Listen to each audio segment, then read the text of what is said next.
The thing about Regis to me is that he was always just so comfortable in his own skin. He just was who he was. I remember they showed this clip of him, and it was like the first TV job he ever had, and it was him. It was him being one of those like red carpet reporters. Yeah. And he's got like it was either the 60s or the 70s. He's got the huge headphones on like they all used to have to wear, and he's interviewing Dolly Parton. And so, because Dolly Parton had come on the show, and this was, of course, the era where her skin was all still real, and he's, interviewing her, and so they just showed it to just kind of have a laugh at how young he looked and how she looked exactly the same after 30 years. And I read an interesting thing. Somebody had gone to interview her, and they were saying, just give us your daily routine. She's up at 3 o'clock in the morning. Did you know that? Wow. She gets up. She says, here's my routine. She says, I get up at 3 o'clock in the morning, and she says, I spend an hour in prayer and Bible study. Now that's what I'm talking about. And she says, I do every morning. She says, I spend an hour. And then she says, I take the next hour and I write out all the things that I need to accomplish that day. Kind of makes herself a list. Yeah. Goes through, these are all the things. And then she tends to some business stuff. And then she cooks her husband breakfast, which I just thought, what an incredible testimony to her life. I wouldn't agree with everything the woman says, but, my hat's off to her. How many Christians do you know are up and spend an hour, like every single regardless of what the time is, spend an hour in Bible study and prayer? I didn't know that about Dolly Parton. Up at 3 a.m., Bible study and prayer for an hour. Yeah. She's got that book program, too. She just gives free books to little kids. Yeah. My wife signed up for it. And I think they're going to start coming in the mail soon. It's just like fun, like curated collection of books just to give the kids. You look at somebody like that comes out of just absolute abject poverty in their background, in their childhood, and being able to read and write is so significant to them. Right. My dad was that way. He was always reading and always encouraging me. Every night he'd come by the room and he'd say, have you read your Bible? Mm-hmm. And he would say this so many times. He would say, son, if you can read that King James Version of the Bible, he said, you can read any piece of literature written. I feel like anecdotally I can say amen to that because it's there's some tough stuff in there. It'll really challenge your vocabulary too. Yeah, well, but it was big. He grew up in the Depression. He came along during the Depression. He made it to the 8th grade, and that was it for him. Was he a history buff as well, though? No, my mom was somewhat. She did well. She got to the 11th grade. So I'm the first person in my family, to have gone to college. Wow. So it was a huge thing for them. Not so much for the girls. And, you can fault that generation, but they didn't think it was necessary. Girls are going to get married. They're going to have husbands. Yeah. Obviously, things have changed a lot. Yeah, but it was huge for them, for me to go to school. So you went to school, and it sounds like you got enough degrees for everybody else in the family as well. I don't know about that, but anyway. Because you still haven't heard back on the PhD thing. No, Okay. I'm waiting to hear back on I wrote them the other day, and they said, hey, it's running through. They run papers through this rubric now. Oh, yeah. Where they, these computer systems pick up on any kind of plagiarism. Oh, that's right. Yeah, they do. So they run it through that, and that's what he's saying. We're waiting to get it back from that process. Is that before or after they do the seance to make contact with Kate Terry? Yeah, really. Is this paper going to... Well, I had almost 500 footnotes, so I'm telling you, every 3 words I put a footnote to be sure. Right now, with everything going on about plagiarism, you know what we need to, that is rough. You know what we need to do is when this thing is finally done, we need to get it. We need to do like a limited print run. and we need to get this bound in leather. I want it to look have I like given gilded pages. Have I given you a copy of the Criswell Review? No, I Criswell think you Theater? talked about it before. No, I'm not giving you that. No. I need to give you one of those. Okay. Well, you should bring it on the show. We can talk about it. But I'm serious, for the people that have languished through us talking about this, your PhD for months and months. We need to just give them a gold-leafed copy of the thing when it's done. Yeah, it's as good as Ambien. It would really. It's a lot safer. I don't believe that. The more that I've learned about the Anabaptists, the more I am amazed at how. I mean, am I wrong about this? Just how similar they are theologically and even doctrinally to how we are as Southern Baptists now. There's. I think at some point I put in there how close they were to the Reformers, yet their differences. Yeah, they couldn't get past their differences. Like Luther, nobody wants to hear that, but Luther and Zwingli, how close they were, just straight down the line with each other, and then there's consubstantiation, and Zwingli says no, there's no consubstantiation, and they're this close on everything. Yeah, and yet I'm gonna focus on this one area where we're different, and of course Luther was horrible in his attitude towards Zwingli about it. Luther managed to work up a bad attitude about whatever he wanted. He did. I've got a little bit of a theory. The older he got, I think the man was really sick. I think he was really physically, Well, he might have been a little bit sick in the head too. There's the anti-Semitism stuff that kind of came up and at the that end. comes a little later too. I really think that I can't blame all of it on that, but I really do think when you feel bad, yeah. You feel bad. You're not real nice. So at least that's what your wife says. Hurting. That's right. She just sometimes she needs to get it off her chest.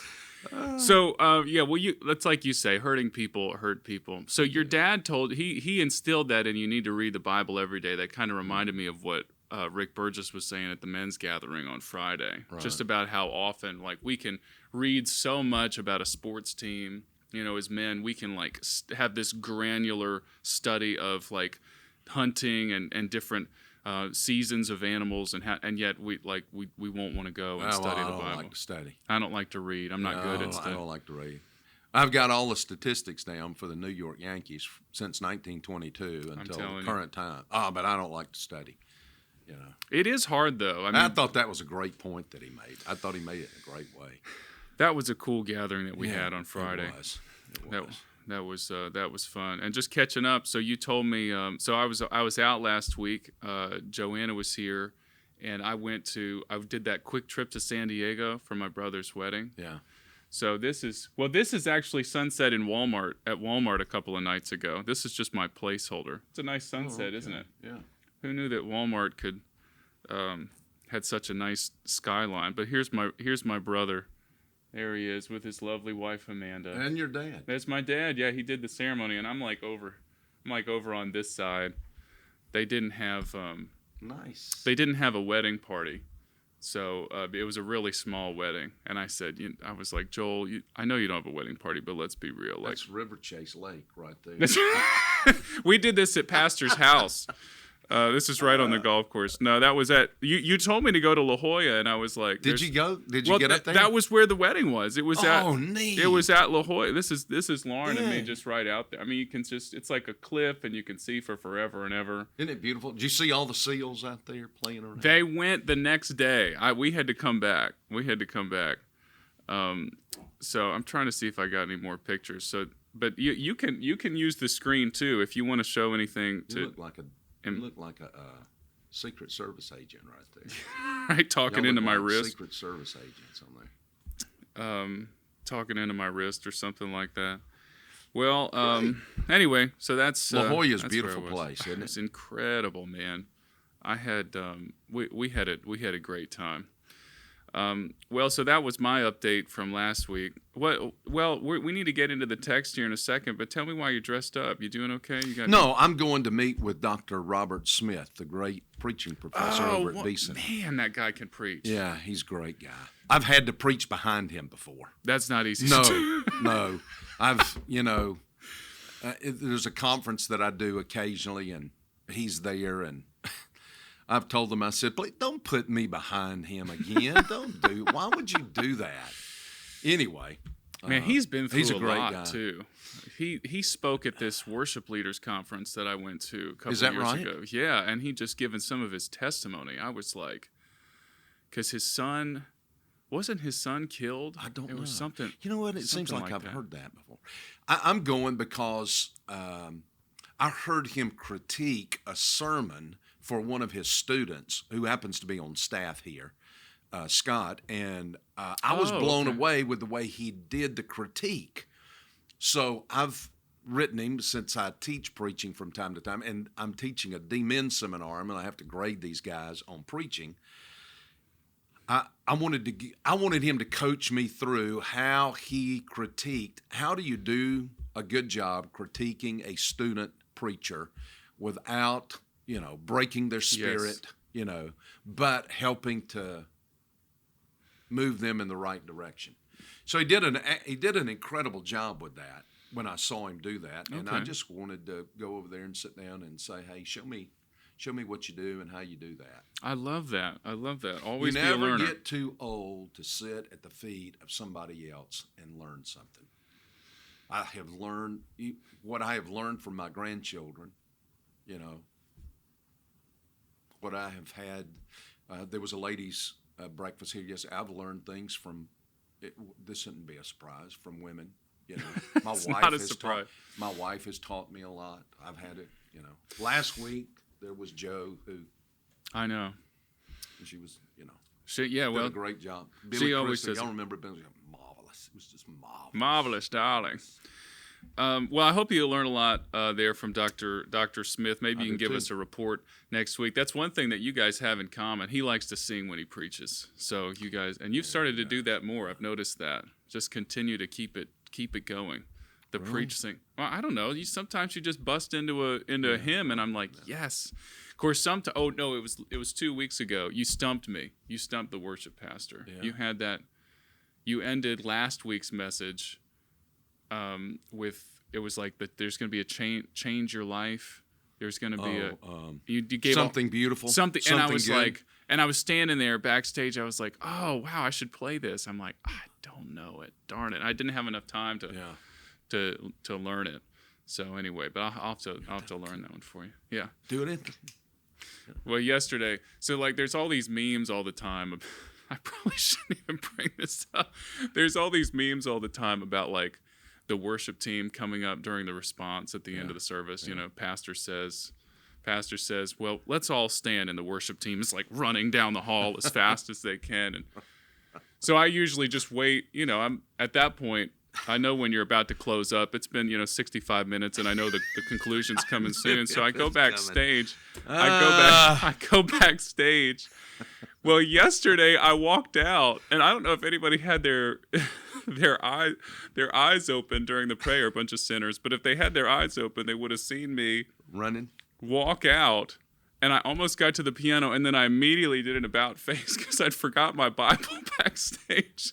So I probably looked. I mean, I did an immediate 180 and had to go back. And anyway, I try every stinking week to cut this, but there's so much history in this stuff. Much. Well, and we got to hit a couple of those things because I was amazed. The stuff now, and I have to. Stay humble, but the stuff that you are pulling out here, it really is amazing. And we talked too much about Regis Philbin, so we're gonna run out of time. But can I jump down here and talk? Can we talk about the?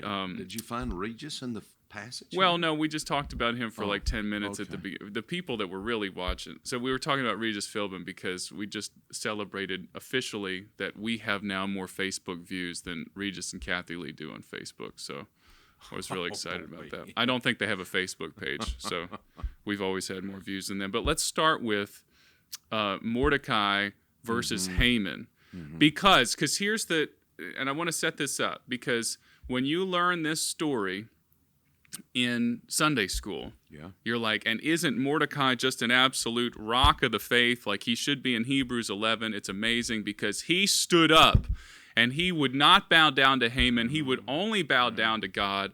And there is a grain of truth in that.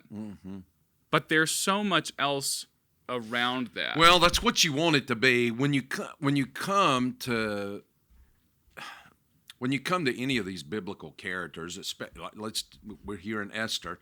When you come to this, you're wanting what I said yesterday. You're wanting some spiritual resolution so badly. You have to be careful that you don't make the text say more than what it's saying. And I've been, all morning long, I've been struggling with that. I'm over in the 4th chapter because that's what I'm going to preach Sunday morning. Amen. Is when Mordecai comes and he says to Esther, don't imagine that because you're in the king's palace, you're going to escape. If you remain silent at this time, relief and deliverance will arise from the Jews from another place. Now, Josephus, Jewish historian. I don't know that historian. I would trust Josephus on his theology or not. Okay. But Josephus says that another place is a synonym for heaven. Really? Josephus says that. I've come across another commentator that was saying the same thing, that this is basically speaking of heaven. Well, I'm not so sure it is. I want it to be. I'm wanting Mordecai to come out and say, Esther, trust God. Yes. Trust Jehovah. But he never does it. No, he doesn't. He never says it. So I think you have to be careful because we want to push it so hard because we want the right resolution here. Right. That these are godly people. These are godly people. They are doing the God. Well, they are compromised people. Well, and they're living in compromise. And it's a struggle for us. But now let me ask you, dear Christian, where do you live a lot of your Christian life?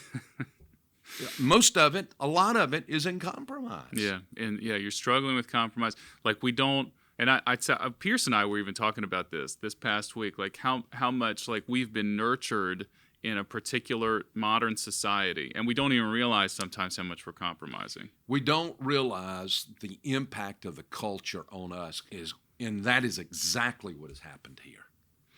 They mimic and they are living in and mimicking and living out more of the cultural value than they are the value of Jehovah. To the point that and you showed this, I think pretty convincingly, when Mordecai does not bow to Haman, it's probably not as much. I want it to be conviction. Right. But I imagine it's more of just pure animosity toward the Amalekites. Because you showed how, and then even specifically, how there was this enmity between the sons of Kish and then the sons of, is it Agag or Amalek? Agag. Yeah, okay. Yeah. So, and Agagite. Yeah, and the Agagites. You guys need to make sure and go back and listen to that message yesterday. Set aside 2 hours of your time and listen to that message from yesterday, okay? It's not that long. I'm just giving you a hard time. But you went back through. There was Exodus 17. There was 1 Samuel. I think it was chapter 15. And which, man, I love that 1 Samuel 15. That's the first passage I ever preached.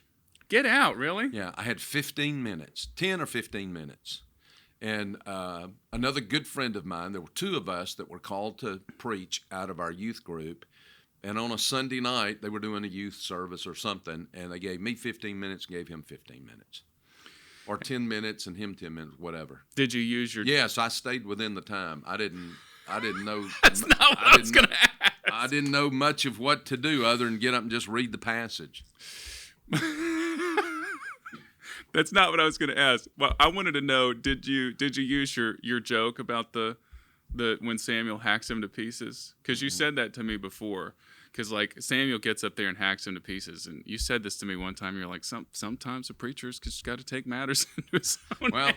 Yeah, That's that right. still makes me. That's all I could think of yesterday. I think I even posted it on Facebook. Like sometimes the preachers just gotta. Well, he had to. He had to do it. Yeah. God had told Saul to do it, and he didn't do it. So Samuel has to go clean his mess up. So Saul is one. He is one of the sons of Kish, a Benjamite, and we see that Mordecai, and it mentions this specifically, is in that same bloodline. Well, who does that bloodline has envy? You said it's the Corleones and the Brazzinis. It's the Hatfields and the McCoys. Yeah. And so Mordecai doesn't bow because of the family feud. I think I'm afraid it's more that than it is the conviction that as a Jew. Now, and I could have gone through, if I had a little more time, I could have gone through and shown plenty of places in the Old Testament and the New. You know, Paul talks about giving honor to whom honor is due, giving homage. And there are many occasions where Jews will bow to someone, but it is not an act of worship.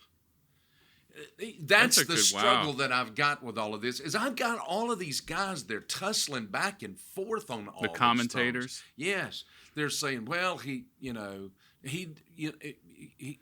was really in disobedience to Scripture because he should have shown honor. He should have. The word here is not the word bow for worship. Others come back and say, well, it is the word for worship. It's difficult. It's hard. This is like pulling teeth. You love it's it, good. Though. Yeah, I do. I enjoy it. But I'm really, like this morning, I'm really struggling over what are they doing here? And is Esther at any point godly? Because she calls for this 3-day fast, but nothing. Fasting and prayers always connected together. Sure. But you never read it here. You don't, right? You don't ever see that they pray. That she declared a fast and she went to her room like Daniel. Right. And prayed for, 3 times a day or whatever. Plus, beyond that, all these maids that she has around us, I and my maidens also will fast in the same way. Well, all these maidens are a bunch of Persian pagans.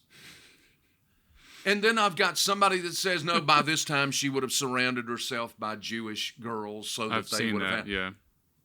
Well, where do you see that it's not in the text? Yeah, there's a lot of inference so it's there. the struggle here.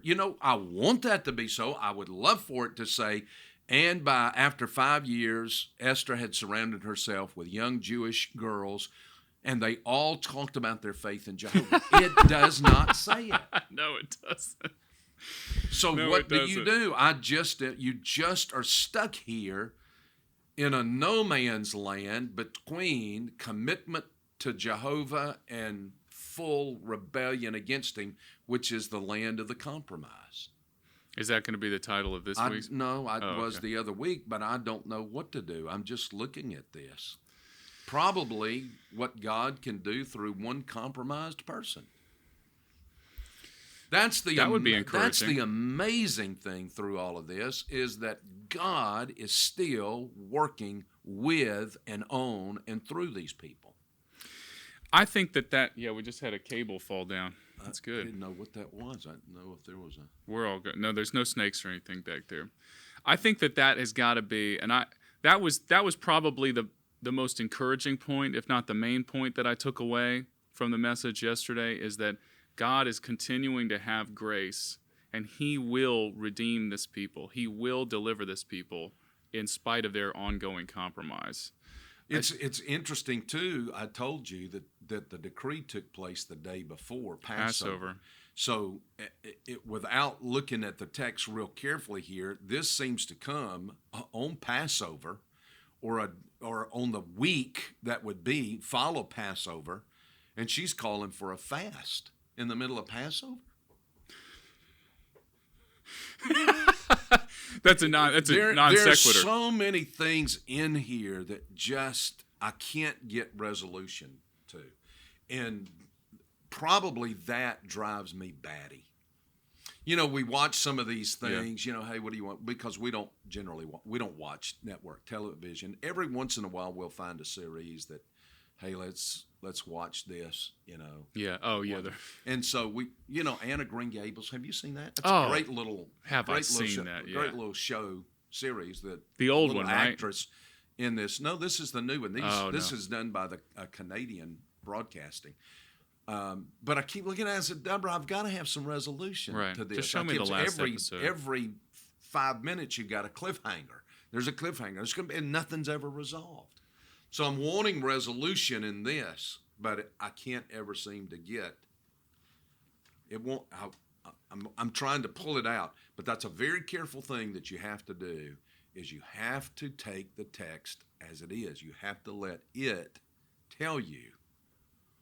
Well, I thought you did a good job with when you talk about how they bring in you said this is where they bring in the witches, and they have the divination and Haman's just like flying through all. Well, of that. I know. Well, when should we go? And okay, we're skipping over a lot. I'm just hitting a couple of high points. When shall we three meet again? When shall this genocide taketh place?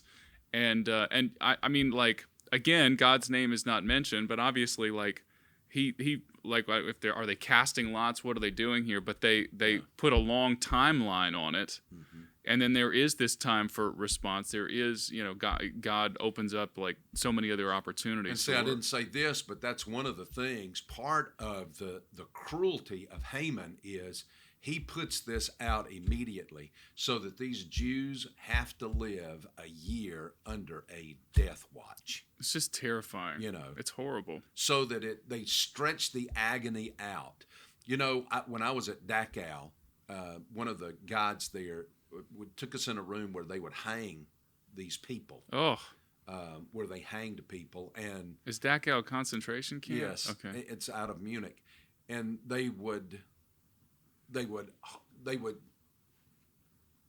hang them, and just at the moment that their feet would stop, twitching, they would let them back down so they'd catch their breath so they could hang them back up. And they just would repeatedly do this. That is evil. Just to torture the person. So, I mean, they take you right to the point of death and then bring you back so they could do it all over again. Just the absolute cruelty of man. Well, and maybe that's helpful in a backhanded way of seeing like how human cruelty really hasn't changed. Everyone's just like, well, no, things that got the worst when the Nazis got here. Well, actually, no. It's always been there in one way, shape, or form. You kind of gave that ecclesiastical or principle of like there's nothing new under the sun when you talked about how these politicians made this decision. Mm-hmm. They threw all of Susa into confusion, and then what do they do? Yeah. Just, well, let's sit down and have a drink. Yeah. Let's eat and drink and be merry, for everybody else's life is destroyed. That's interesting. That's the way the third chapter ends. The city of Susa was in confusion. That's what happens when evil takes control. When evil gets into high places, that's what happens. There is just confusion among the people. Fear, confusion.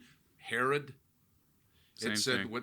When Herod, found out that Messiah had been born in Bethlehem, all of Jerusalem, when these magi show up and they tell them, all of Jerusalem is trembling. They're in fear, You've got a wicked man in control, and what is he going to do? He's going to turn around and he's going to slaughter babies. Yikes. That's scary stuff.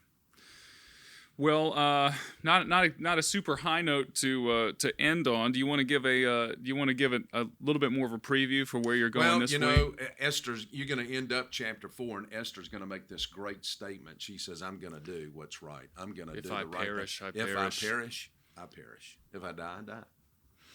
I'm gonna do the right thing here." Still a good line, even if she's living in compromise. Yeah. Right? Well, there you see a little bit of something shining through. Yeah, something shining through. Everybody's in confusion, but I think you even quoted this yesterday. Like we're like he's not given us a spirit of fear, but of power and love and self-control. And then it says elsewhere that God is not a God of confusion, but of peace. Mm-hmm. So and we'll see how he'll eventually provide peace here. Hey, look at all the reversals here. Let me just point out one. Yeah, for sure. In the last verse of chapter 4, where we'll be Sunday, so Mordecai went away and did just as Esther had commanded him. Look at the great reversals here. You could just sit here and start pointing them out. They're sitting down to drink in chapter 3. They're declaring a fast in chapter 4. Here, good. She's commanding Mordecai, and he does as she says, whereas he had commanded her, and she did as he said. Oh, okay. Back So and you've forth. got these constant reversals that are going on throughout the book of Esther. In fact, there's one little book that's written on Esther that's called The Great Reversals. The Great Reversals. Do you remember the author? No. Okay. We'll have to look that one up. Maybe we can do a book club. Hey, how'd the One Heart gathering go last night? Really well. Really well. That's good. That's good. And we should, again, we commend that to anybody, any church members. Make sure you sign up. I think the next two are pretty full. So okay, you might good. want to check. Go ahead and call and check and get signed up. But I heard last night that the next two are going to be big because they seem to be already full. Great. That's a lot of tzatziki's we're going to have to provide. Yeah. So it was real good. There's not one this Sunday because of Labor Day, the Labor Day weekend. A lot of people out of town. So if you're traveling, he'll be here. I won't be. I'm sorry. I'm going to fly to Washington Thursday and I fly back Saturday. Get out of here! Really? Are you doing the chaplaincy thing? No, I'm going up to see Joel Rosenberg. Oh, okay. He's doing a thing up there. Wrote last week and said, "Hey, would you and Debbie come up and be part?" So we're going to go up there and see him. Great. He's a good friend. Great guy. I'll try to follow it on social media. So Pastor will be here Sunday. I'll be here in announcement video form.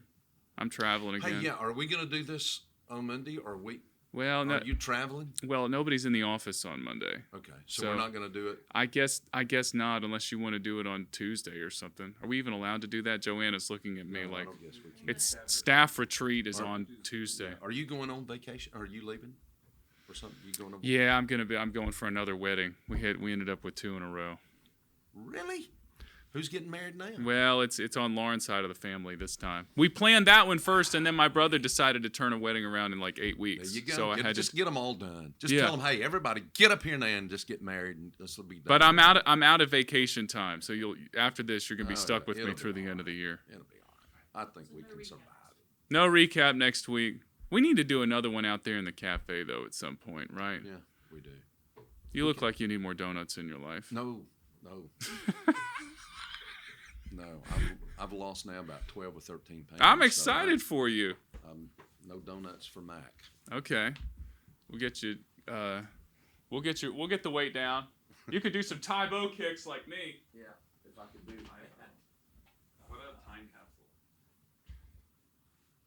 A bygone era.